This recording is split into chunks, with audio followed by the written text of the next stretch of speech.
few months ago on Nationwide, we saw how Camara collects second-hand computers in Ireland, reconditions them and sends them out to Africa.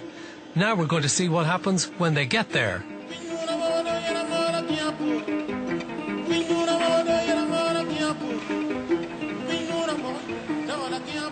On the campus of Mountains of the Moon University, Camara has its Uganda base.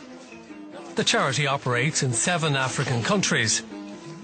Today, 14 computers are ready to be sent out to a school in an outlying area. Thank you so much. We'll meet you tomorrow. Yes, we see you tomorrow. Okay. Bye. That was Mother Care Primary School. They've just taken 14 computers, and we'll see them in Kasese tomorrow. Okay. So this is your workshop? So this is the Camara Uganda workshop. When the computers come from Ireland, they're tracked here, which means they're recorded from when they've left Ireland right through to the end of life in like 3 to 5 years.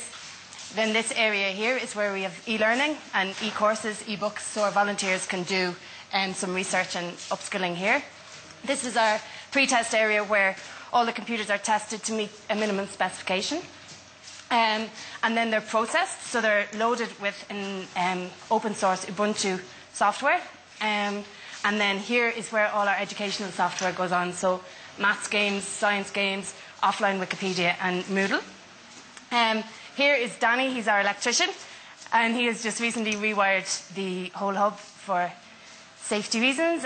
So here in Uganda, the electricity fluctuates, so it's up and down.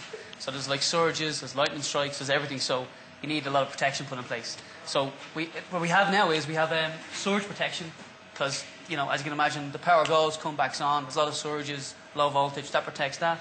Then we have UPS installed then for the processing computers, because when you install the software, if power goes at any time, you have to restart every time. So now the UPS installed now, they'll keep going then until the power comes back on. Pamela is over here, and she's our education and training manager, and she's working on courses for our teachers and also for our volunteers. And then finally, when the computers are processed, they're brought here and they're wrapped in bubble wrap like you saw going out to the school, and then all documentation and all the exciting stuff is done here. Tomorrow we'll travel to see Camara's computers at 2 schools, but tonight we're going grasshopper hunting. The grasshoppers fly over the hill at Fort Portal for a few weeks, twice a year in May and November. At 2 a.m, the lights to attract the grasshoppers are beaming out on the hillside. They haven't yet arrived in massive numbers, and Elijah explains the operation. You know, at night, the lamps, the electrical lamps, gives a lot of light. And when the grasshoppers comes, he's attracted by that a lot of light. So, and when it comes, they just falls down in the iron sheets. And when they slide, they just go into the drums. We may end up getting at least like 7 millions. And we bring the grasshoppers, we put it in the saucepan, and we heat. Yeah. We're using the firewood. Then the other heat just raises. Yes. Wow. Oh, wow. The grasshoppers, called ensenene locally, are big business. This bag is bound for markets as far away as Kampala and Sudan. A few hours later, we travel down to Kasese, a large town further south. On the way there, we see an extraordinary sight. A farmer is standing on the edge of his field playing a handmade whistle to his cows.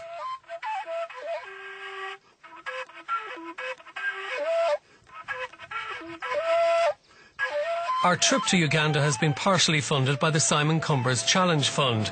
It's a fund in memory of the Irish cameraman who was killed by Al-Qaeda in Saudi Arabia in 2004. Down at the school, the pupils have the day off, while the teachers learn how to operate the educational software loaded onto each of the Camara computers. Often Camara have to make sure the computer room is secure and that the roof doesn't leak to ensure the safety of the electrical equipment.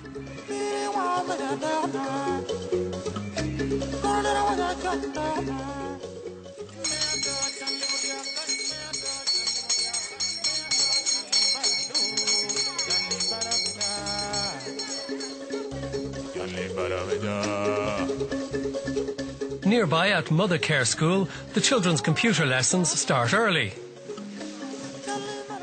You open the windows, make sure that the windows of the lab are open.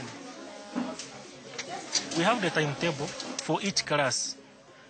Each class has its own time to go and learn the computer, especially from 7 morning to 8. That is computer lesson every day, Monday to Friday. Are you opening? Are you trying to open? What are you doing now? Booting. Then ICT, we are looking at it to be very important because we are discovering new knowledge using to the internet, getting it, typing using the computer and the typewriter. And our children here, they are very much aware, they are much literate of the computer.